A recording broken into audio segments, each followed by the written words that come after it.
Look at this. What do you see? Can you spot the 3 small black dots?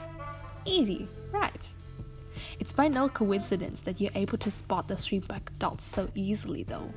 Humans seem to be very good at picking out the negatives.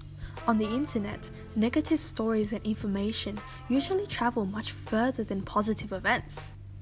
A prime example of that was COVID conspiracy theories. Even our decision making is influenced much more when presented with negative stimulation. Time and time again, studies have consistently shown our innate bias for negativity. And I get it.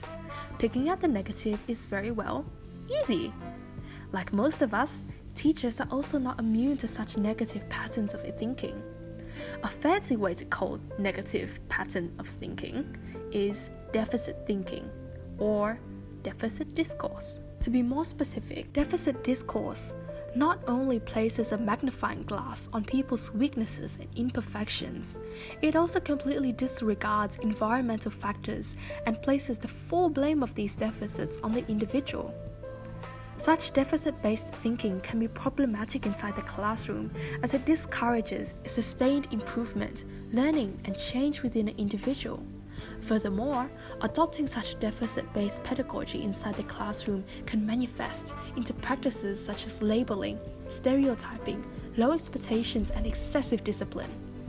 Early Childhood Australia states, acknowledging the values, interests, and strengths of each child, building respectful, reciprocal relationships with the child, and fair, equitable teaching practices are some of the critical principles underlying the Code of Ethics. The Queensland College of Teachers also follow the similar Code of Ethics.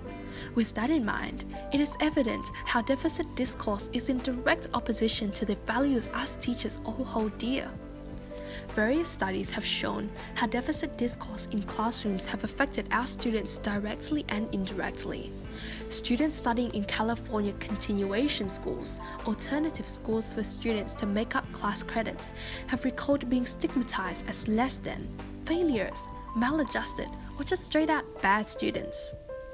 Notably, the students at Tesoro, a continuation school, had collective bad experiences with traditional high schools as they felt like they weren't taken seriously, forgotten, or held to very low standards. The students at Tesoro themselves being more ethnically diverse than traditional high schools. Australian students from low socio-economic backgrounds studying in higher education have challenged deficit discourses regarding their motivation and intellect too. Another paper suggests deficit discourse erodes one's sense of community, encourages despair, and enforces hierarchy. The researchers then proposed appreciative inquiry as a way teachers can reframe their thinking. Throughout all these examples of deficit discourse, it is important to realize that students who come from different backgrounds than us, be it low socioeconomic households, Hispanic, Asian, African, white, able-bodied or non-able-bodied, etc., are people. And they have their own rich life experiences and resources, albeit different from our own. Even if a child maybe is troublesome, so to say, deficit discourse provides no real solution to change, because deficit discourse not only dismisses students even before they get to school, it also bypasses nuance and cultural lenses. Therefore, it's unable to address the roots of students' problems.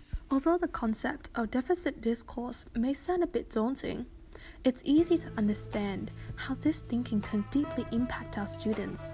And come on now, how would you feel if someone suddenly labelled you dumb, or lacking, or poor, or violent, based on how you looked, even before getting to know you? I would seem pretty upset. Nevertheless, the issue of deficit discourse is much more complicated. We shouldn't just point the finger at teachers and education.